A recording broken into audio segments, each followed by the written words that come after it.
Hello friends, Flyworld India YouTube channel में दोस्तों आपका स्वागत है। अभी आज का जो टॉपिक है वो J1 वीज़ा है, जो बेसिकली यूएस की एक कैटेगरी है। उसके बारे में आपको जानना चाहिए अगर आप पर्टिकुलर यूएस के लिए सोच रहे हो तो। The J1 visa is used by international visitors to enter the United States temporarily for educational और कल्चरल एक्सचेंज प्रोग्राम। तो ये कंडीशनल बेस्ड एक टेम्पररी एंट्री होती है यूनाइटेड स्टेट्स में। या तो आप एक्सचेंज प्रोग्राम या तो कल्चरल कोई एक्टिविटीज का बेस बना के आप एंट्री ले सकते हो। एक्चुअली यूएस में दोस्तों ऐसा है कि 26 जो लेटर्स है ना, उसके हिसाब से ये लोग कैटेगरीज डिवाइड की गई है। तो participants of the exchange visitor program are expected to return to their respective home countries to utilize the skill that they acquire while in the US। तो आपको ये जस्टिफाई करना पड़ेगा कि ये जो भी प्रोग्राम्स है उसको मैं फुलफिल करके अल्टीमेटली मैं अपनी होम कंट्री में वापस आ जाऊंगा। The 7 main exchange visitor programs categories, कौन सी डिफरेंट जो कैटेगरीज है उसके बारे में मैं डिस्कस कर रहा हूँ। एक तो ये आप ट्रेनीज हो सकते हो, या तो इंटर्न्स हो सकती है आपकी मेडिसिन या बिजनेस या तो अदर फील्ड्स में। सेकेंडरी या तो कॉलेज एंड यूनिवर्सिटी के जो स्टूडेंट के जो एक्सचेंज प्रोग्राम होते हैं वो हो सकता है। थर्ड जो है वो teachers at all academic level पे भी हो सकता है। टीचर्स जो होते हैं वो कल्चरल एक्टिविटीज के हिसाब से, मतलब वहाँ की जो कल्चर होती है उसको सीखने के लिए जा सकते हैं। Professors employed to teach and or perform research at post secondary institutions, वो भी हो सकता है। and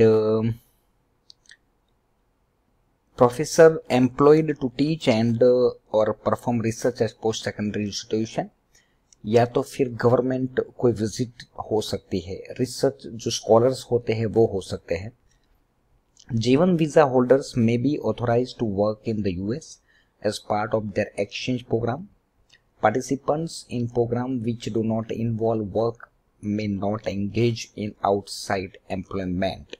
What are the J1 visa requirement? In order to apply for a J1 visa, applicant must be sponsored by American organization to come to the US. तो वहाँ का जो कोई ऑर्गेनाइजेशन हो वो आपको स्पॉन्सर्स कर सकता है as a visitor in one of the recognised exchange category above. तो उसमें एक फॉर्म होता है, obtain a form DS2019 from their sponsors before applying for a J1 visa. Have the requisite academic background to participate in the exchange visitor program. तो वो आपका background उसके हिसाब से होना चाहिए, उसके हिसाब से आपको नॉलेज होना चाहिए, इंग्लिश का भी नॉलेज होना चाहिए। The program does not require such knowledge unless the program does not require such knowledge. वो तो डिपेंड्स ऑन प्रोग्राम के हिसाब से दोस्तों होता है। Demonstrate that they plan to depart the US at the conclusion of their exchange program. तो जब ये आपका प्रोग्राम खत्म हो जाएगा तो फिर आप अपनी कंट्री में वापस चले जाएंगे। वो पूरा क्लैरिफाइड करना पड़ेगा आपको, वो फॉर्म जब भरेंगे उसमें पूरा क्लैरिफाइड करना पड़ेगा। Demonstrate that they have compelling social and economic ties abroad which they have no intention to abandon। तो इन शॉर्ट आपको पूरा इंटेंस क्लैरिफाई करना पड़ेगा कि मेरा जो काम है, मुझे जिसके लिए यहाँ पे रुकना है, वो काम खत्म करते ही मैं अपनी होम कंट्री में वापस चला जाऊंगा। वो आपको डेमोन्स्ट्रेट करना पड़ेगा। That they have sufficient fund to cover living expenses, जो आपके खर्चे होंगे वो आप कवर कैसे कर पाएंगे वो आपको जस्टिफाई करना पड़ेगा। While in the US, exchange visitors coming to the US for medical education और training must have pass the foreign medical graduate examination. तो वो जो भी पर्पस है उसके हिसाब से आपको फुलफिल करना पड़ेगा। जो मेडिकल एजुकेशन है तो उसकी जो भी वो रेगुलेटरी बॉडी है उसके भी रूल्स एंड रेगुलेशन आपको फॉलो करने पड़ेंगे। J1 visa foreign residency requirement. An exchange visitor is subject to the 2 years home country physical presence requirement if one of the following condition exist. The program in which the exchange visitor is participating is directly or indirectly financed in whole or in part by the US government or the government of the exchange visitor. The exchange visitor enter the United States to receive graduate medical education or training. तो दोस्तों different different types के कोई भी purpose हो सकते हैं, जैसे कोई मेडिकल रिगार्डिंग अगर आपको कुछ सीखने के लिए जाना है, कुछ भी हो सकता है, क्योंकि एक्सचेंज जो प्रोग्राम होते हैं ना वो तो डिफरेंट डिफरेंट जो कैटेगरीज होती है वो बहुत सारी कैटेगरीज हो सकती है। ऐसा नहीं है कि पर्टिकुलर मेडिकल भी हो सकता है तो कोई दूसरा भी हो सकता है। तो exchange visitor is a national और permanent residence of a country which has demand the field of specialised knowledge और skill necessary to the development of the country.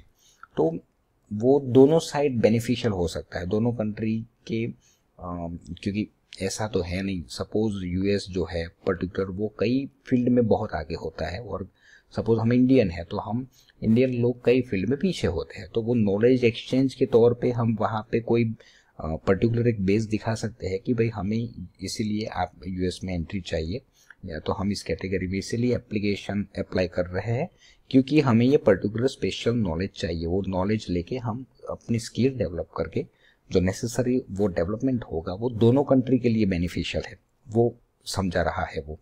If the exchange visitor is subject to the 2 years home country foreign resident requirement, तो वो ऐसा मतलब कई कई बार ऐसी condition भी होती है कि जो बंदा अप्लाई कर रहा है वो उसकी मतलब वो रेसिडेंट होना चाहिए। जैसे हम इंडियन है और वहाँ पे यूएस के लिए एप्लीकेशन कर रहे हैं तो हम इंडियन मैं तब भी अप्लाई कर पाऊंगा जब मैं पर्टिकुलर 2 साल की मेरी होम कंट्री में मेरी रेसिडेंसी होनी चाहिए। हाँ, कई बार कैसा होता है कि कई लोग यूएस में एंट्री तो ले लेते हैं, एंट्री ले लेने के बाद वो अपनी कैटेगरी चेंज करवा देते हैं, तो ही और she can not change his her status to that of H visa और एल वीजा, के वीजा और lawful US permanent residence until he or she has returned to his her home country for at least 2 years। हाँ, तो particular ये जो category है उसमें on the spot आप transfer नहीं कर सकते, आपको परमानेंटली पहले तो अपनी होम कंट्री में वापस आना पड़ेगा, 2 साल रहना पड़ेगा और receive a waiver of that requirement. तो वो फिर इन शॉर्ट डायरेक्टली ट्रांसफर नहीं हो सकते, आपको वापस आना ही पड़ेगा, फिर आप एप्लीकेशन कर सकते हो। Weavers of foreign residency for J1 visa holder or waivers of the physical presence requirement may be granted in any one of the following situation। तो जो कंडीशन होती है वो कई बार वो objection no objection statement from the visitor's home government is obtain. अगर यहाँ की गवर्नमेंट नो ऑब्जेक्शन देती है तो वो मतलब हो सकता है। The visitor claim that she और he will be prosecuted if return home, persecuted if returned home। A U.S. citizen or permanent resident spouse or child claims that exceptional hardship will result if the visitors return home. A request is made on behalf of the visitor by an interested U.S. government agencies. A request is made on behalf of the visitors by a designated health agency or its equivalent, spouse and children that accompany J1 visa holder। Spouse and or children under the age of 21 who wish to accompany the principal J1 visa applicant to the US require derivative J visa। The application procedure is the same as that for a primary visa applicant। Suppose कोई बंदा apply करता है तो उसके basis पे अगर 21 से नीचे कोई स्पाउस या तो जो चिल्ड्रन है वो भी एप्लीकेबल हो सकता है। एंड गवर्नमेंट के कोई बिग ये जो पर्टिकुलर पार्ट है, गवर्नमेंट के कोई बिग जो बड़े बड़े जो प्रोजेक्ट होते हैं ना उसमें भी ये कैटेगरीज एप्लीकेबल हो सकती है। अगर उसमें गवर्नमेंट इंटरफियर करे या तो गवर्नमेंट ऐसा बोले कि भाई ये बंदा पर्टिकुलर इस काम के लिए आ रहा है और ये अपना काम पर्पस पूरा करते ही वो वापस आ जाएगा, और ऐसा एश्योरेंस कई बार देते हैं तो उनको फिर वो जो 2 साल की जो होती है ना 2 साल की जो कंडीशन वो कई बार अगर नहीं भी है वो फुलफिल नहीं करते हैं तो भी चलेगा, कोई दिक्कत नहीं है। और ये जो 21 से नीचे वाला जो बंदा है वो अगर पार्टिसिपेंट प्रिंसिपल एप्लीकेंट के साथ वो जा सकता है, मगर उसकी भी जो प्रोसीजर है वो सेम रहेगी। The application procedure the same as that for a primary visa applicant. The sponsors must approve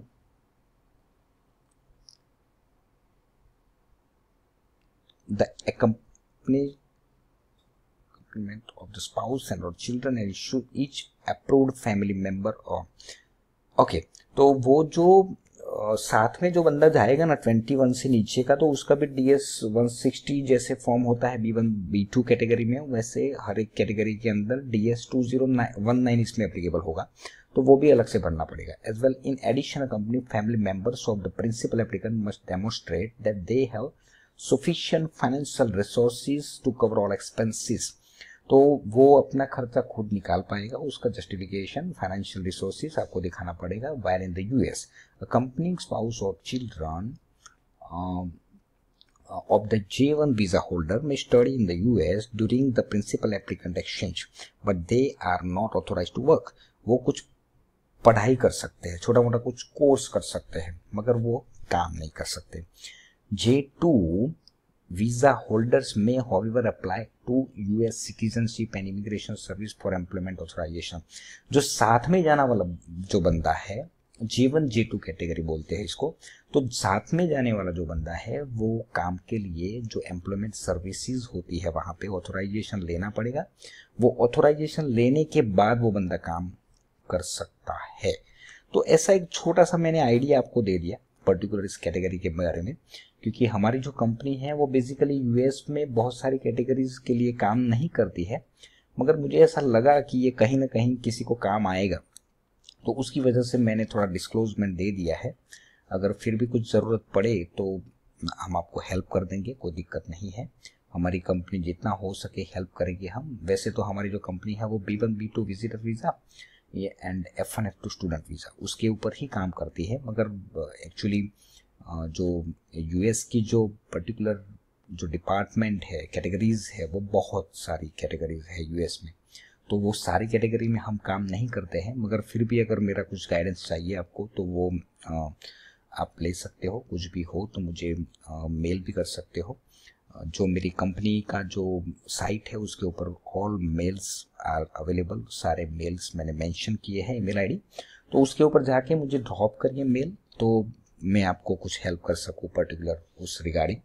बाकी तो मेरे पास एक्चुअली मेरी जो कंपनी है उसके टाइप्स भी है यूएस में बहुत बड़े बड़े लॉयर के साथ, तो अगर कुछ भी ज़रूरत पड़ती है तो आप मेरी कंपनी के मेल आईडी पे पूरी डिटेल के साथ आप मेल में सारी मैटर क्लैरिफाइड करिए, तो मैं आपको कुछ हेल्प कर पाऊँ। दोस्तों थैंक यू वेरी मच। अपने ग्रुप में शेयर करिए। पर्टिकुलर ये जो J1 जो कैटेगरीज है वो कैटेगरीज वन टाइप ऑफ एक्सचेंजल जो कल्चरल या तो एजुकेशनल के बेसिस पे टेम्पररी एक विजिट वीज़ा का एक प्रोग्राम है, मतलब आप कंडीशनल वहाँ पे आपको वीज़ा मिलेगा एंड जैसे ही आपका काम ख़त्म होगा तो आपको वापस आना पड़ेगा। तो ऐसा एक छोटा सा मैंने एक्सप्लेनेशन दिया है। अगर आपके ग्रुप में किसी को इंटरेस्ट है तो आप उनको ये वीडियोस फॉरवर्ड कर सकते हो, तो उनको कहीं ना कहीं ये यूएस में सेटल होने के लिए आपको ये काम आएगा। दोस्तों थैंक यू वेरी मच। मेरी जो यूट्यूब चैनल है उसको लाइक करिए, शेयर करिए एंड जो बेल आइकॉन है उसको क्लिक कर दीजिए। जैसे जैसे डिफरेंट प्रोग्राम्स के रिगार्डिंग, वीज़ा एंड इमिग्रेशन के रिगार्डिंग मैं कुछ ना कुछ बोलता रहता हूँ एंड कहीं ना कहीं आपको ये हेल्पफुल होगा, आपके ग्रुप में हेल्पफुल होगा। जिसको भी अल्टीमेटली फॉरेन सेट होना है वो मेरी ये फ्लाईवर्ल्ड इंडिया यूट्यूब जो चैनल है उसको आप सब्सक्राइब कर सकते हो। तो मैं तकरीबन पूरे वीक में 2-5-10 वीडियो अपलोड करता रहूँगा डिफरेंट टॉपिक्स के ऊपर। तो आप उसको लाइक करिए, अगर पसंद आए तो ही लाइक करना, अगर कुछ पसंद नहीं आए तो कोई दिक्कत नहीं है, आप मत देखिए वीडियो, कोई प्रॉब्लम नहीं है। मगर मैं ऐसा मानता हूँ कि मैं जो भी आपके साथ शेयर करता हूँ वो कहीं ना कहीं किसी न किसी को तो काम आएगा, ये जो इन्फॉर्मेशन है वो। दोस्तों thank you very much, thank you.